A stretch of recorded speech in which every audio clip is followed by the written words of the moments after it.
নৈরাজ্য থেকে নজর ঘোরাতে মরিয়া বাংলাদেশের ইউনূস সরকার। এবার শেখ হাসিনার প্রত্যর্পণের জন্য ভারতকে চিঠি দিল বাংলাদেশ। এর মধ্যেই পদ্মাপাড়ের দেশ থেকে সামনে এসেছে ভয়ঙ্কর ছবি। অশীতিপর মুক্তিযোদ্ধাকে জুতোর মালা পরিয়ে ঘোরানো হলো কুমিল্লার গ্রামে।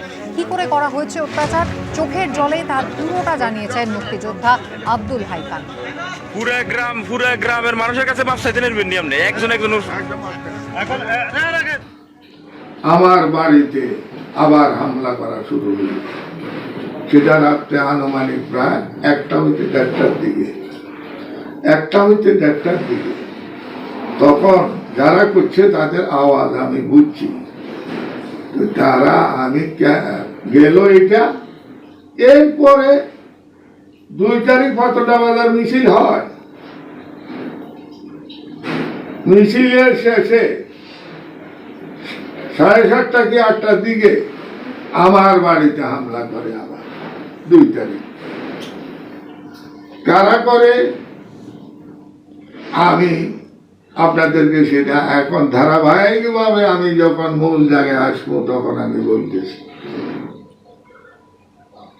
আমি সারা বাংলাদেশের মুক্তিযোদ্ধাদেরকে সেলিউট করি। আমার এত জুতার মালা দেয় নাই গলায়। মুক্তিযুদ্ধের আদর্শের জুতার মালা দিছে। সারা বাংলাদেশের মুক্তিযোদ্ধাদের গায়ে এই গলায় জুতার মালা দিয়েছে। আমি কোন দেশে আছি?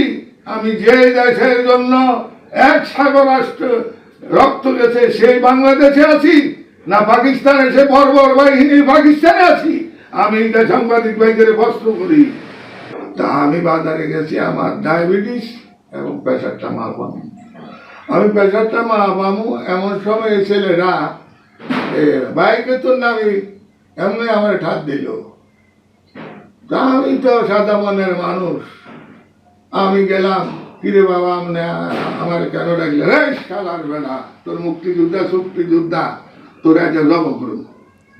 আমি করি বাবা তোমার তুই কেন আসলো কিরম করতেছ? 9 বছর তো আমি বাড়ি করে নাই। 9 বছর তো আমি বাড়ি করে নাই। মিয়া বলে যে তারে পানিতে আগে শুকাইল।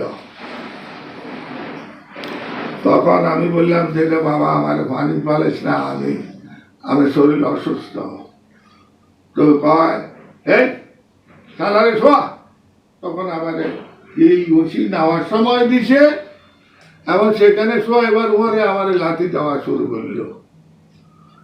তখন একটা ছুরি বাইর কর। ছুরির ভিডিও আপনারা এখনো পান নাই। সেই ছুরিটা কিন্তু এটা ছুরি বলা যাবে না, এগুলা গরু জব করে কষাইরা যে ধারার অস্ত্র, সেটা একটা এই আপনার ব্যাগের থেকে বাইর করলো। আমার গলার এখানে দাগ পড়ে নাই। এমনি বসাইতে আরেকজনে বললো যে রাখবে।